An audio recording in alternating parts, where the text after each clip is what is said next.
Subscribe करा तिचा जागर न्यूज, बेल आयकॉनवर क्लिक करा आणि बातम्यांचे ताजे अपडेट आपल्या मोबाईलवर। आपकी सेहत आपके हाथ।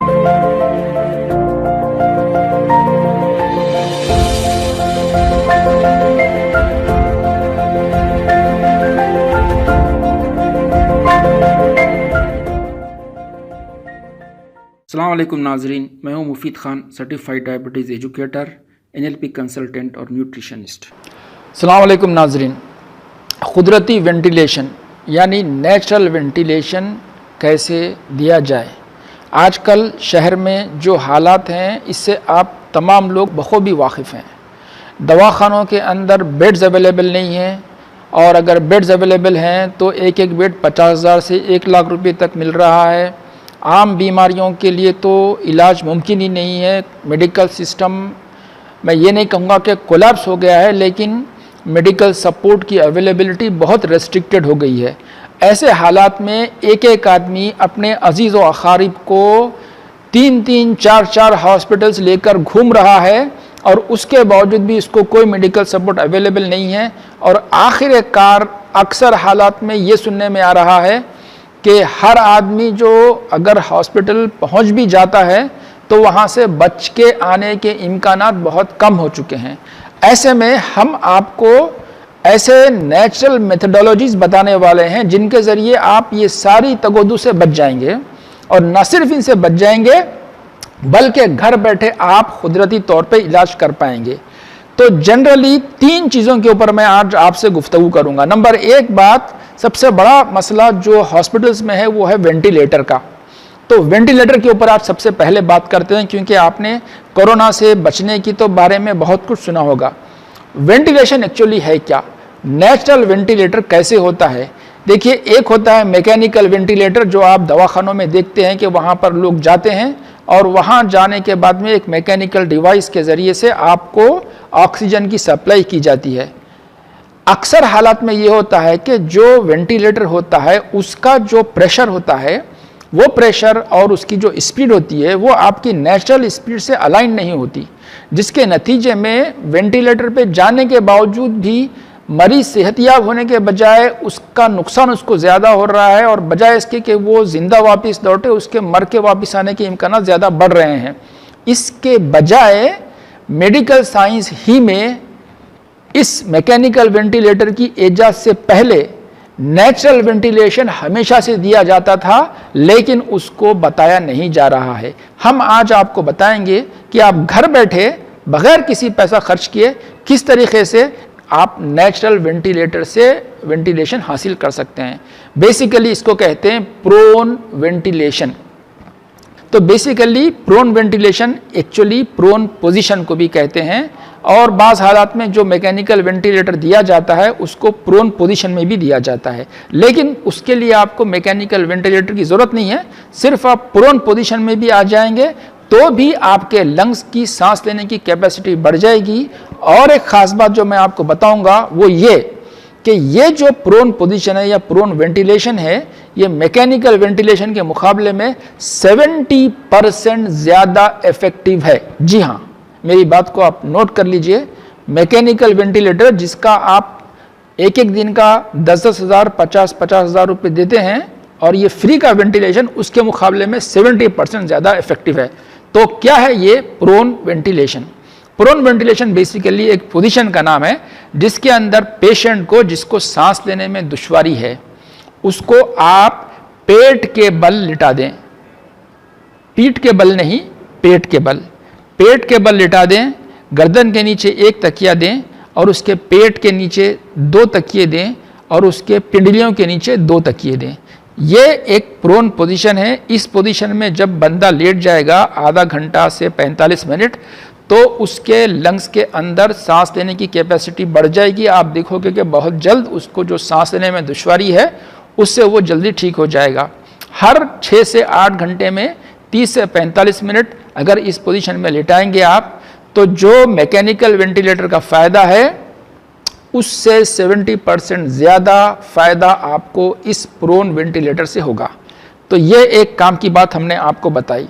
दूसरी काम की बात हम आज बताएंगे कि इन केस अगर आपको कोरोना का अटैक नहीं हुआ है, अभी तक बचे हुए हैं और आप चाहते हैं कि कोरोना का कभी अटैक ना हो, तो उसके लिए आपको करना क्या है? जाहिर है आप ये कई बार सुन चुके हैं और हर बड़े से बड़े डॉक्टर से, WHO से, बड़े इदारों से सुन चुके हैं कि कोरोना का एक ही प्रॉब्लम है जो वजह से कोरोना आता है, वो है वीक इम्यूनिटी सिस्टम। मतलब अगर आप अपने इम्यून सिस्टम को बनाए रखें तो आपके ऊपर कोरोना का कोई अटैक नहीं आएगा। तो इसके लिए क्या करें आपको? तो अगर आपको अपना म्यूकोसल इम्यूनिटी बढ़ाना है तो इसके लिए आपको daily 0.2 milligram of vitamin C from fruits या नेचुरल सोर्सेस से लेना है। ये 0.2 मिलीग्राम कितना होता है? बहुत आसान है। अगर आप दिन में 3 मैंगो एवरेज साइज के या एक जाम अमरूद जो होता है जिसको जाम कहते हैं, गुआवा कहते हैं, वो लें, या 2 संतरे ऑरेंजेस, ये तीनों में से कोई एक चीज़ भी अपने डेली फूड इंटेक का हिस्सा बनाएं, प्रेफरेबली अर्ली मॉर्निंग ब्रेकफास्ट के अंदर खाना खाने से पहले, तो आपको 0.2 mg ऑफ विटामिन सी का कोटा मिल जाएगा।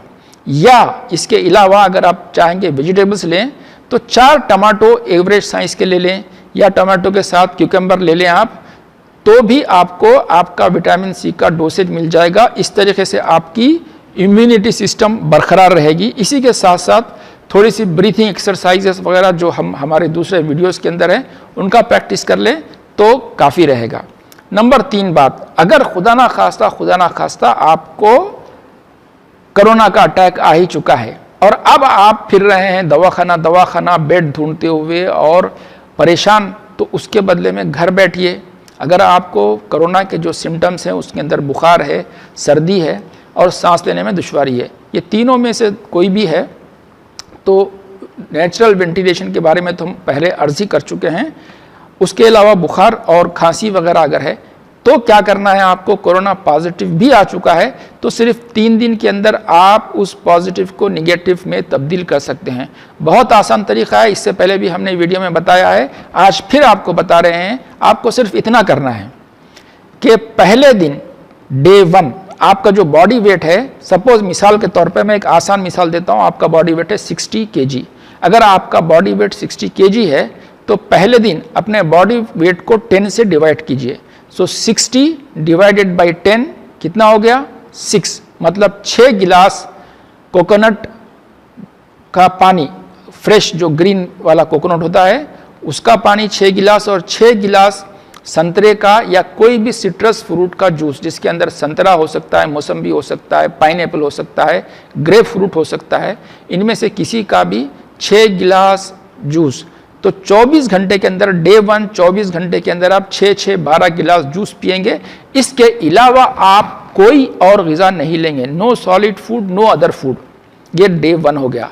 डे 2 सेम आपका बॉडी वेट अज्यूम करिए 60 kg, लेकिन इस बार बजाय 10 के 20 से डिवाइड कीजिए, तो 60 डिवाइडेड बाई 20 कितना हो गया? 3 मतलब 3 गिलास जो है आपको, पहले दिन आपने 6 12 गिलास, दूसरे दिन 3 6 गिलास, 3 गिलास कोकोनट वाटर, 3 गिलास संतरे का जूस, 6 गिलास आपने सुबह से लेके लंच तक पीना है। डिनर का टाइम जब आएगा तो उस वक्त सेम बॉडी वेट को मल्टीप्लाइड कीजिए 5 से, 60 multiplied by 5 is 300। 300 gram tomato और क्यूकम्बर, टमाटर और ककड़ी या खीरा दोनों का मिक्स 300 ग्राम, ये आपका डिनर हो गया। तो ये हो गया डे 2। डे 1 में सिर्फ जूसेस, डे 2 में ब्रेकफास्ट और लंच में जूस, और डिनर में टमाटर और क्यूकम्बर, ये आपका हो गया डे 2। डे 3 में आइए और अपने बॉडी वेट को 30 से डिवाइड कीजिए। 30 से अगर आप करेंगे तो 2 ग्लास आ गया, तो 2 glass of coconut water, 2 glass of orange juice, total 4 glasses of juice breakfast में। लंच में सेम 60 अगर आपका बॉडी वेट है मल्टीप्लाइड बाई 5, 300 ग्राम या 300 ग्राम आपको टमाटो और क्यूकम्बर लेना है। ये हो गया आपका लंच। और शाम होने तक के अल्लाह ने चाहा तो इंशाअल्लाह आप अपने कोरोना की बीमारी से छुटकारा पा जाओगे, आपकी बॉडी का इम्यून सिस्टम इतना मजबूत हो जाएगा कि वो उससे लड़के कोरोना वायरस को बाहर करने के काबिल हो जाएगा। और शाम होने तक के आप थोड़ी सी सॉलिड ग़िज़ा कोई और किस्म की, जैसे कि गुलत्ती है या बॉइल्ड वेजिटेबल है वगैरह वगैरह ले सकते हैं, और चौथे दिन से आप नॉर्मल हो जाएंगे। तो आपको हमने तीनों बातें बता दी किस तरीके से अगर आपको सांस लेने में दुश्वारी है तो घर बैठे आप वेंटिलेटर का इंतज़ाम कैसे करें, बजाय इसके कि मैकेनिकल वेंटिलेटर को पैसे दें। 70% ज़्यादा घर बैठे इफ़ेक्टिव वेंटिलेशन। नंबर 2, अपनी इम्यूनिटी को कैसे बढ़ाएं। और नंबर 3 हो गया, अगर कोरोना आ ही गया है खुदा ना खास्ता तो आप उससे कैसे बचें।